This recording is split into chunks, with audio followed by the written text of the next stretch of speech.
Sa mga magulang, doble ingat sa pagbabantay sa inyong mga anak kahit nasa loob pa ng bahay. Sa Caloocan kasi, may batang nasa bahay naman pero tinangka pa umanong dukutin. Ang nahuli kam na tagpo sa pagtutok ni Maki Pulido.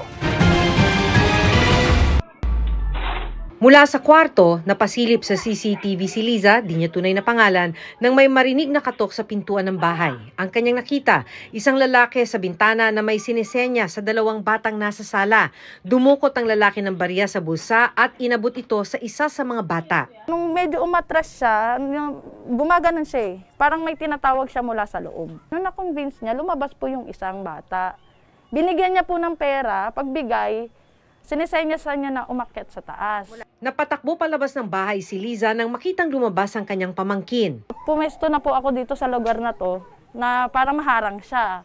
Tapos ang sabi ko, bakit mo binigyan ng pera yung bata? Kasi smarte siyang parang pipi. Gumanon lang po siya. Kunyari hindi makapagsalita. Opo, kuwari siya hindi siya makapagsalita.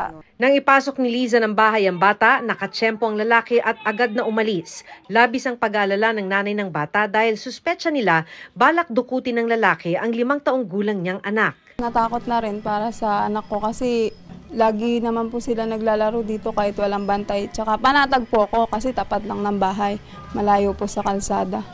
Nireport na ng pamilya ang insidente sa presinto ng pulis na nakakasakop sa Barangay 180 Caloocan. Hiling ng nanay maimbestigahan at mahanap ng mga pulis ang naturang lalaki.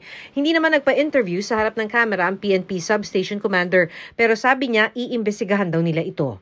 Para sa GMA Integrated News, Maki Pulido, nakatutok, 24 oras.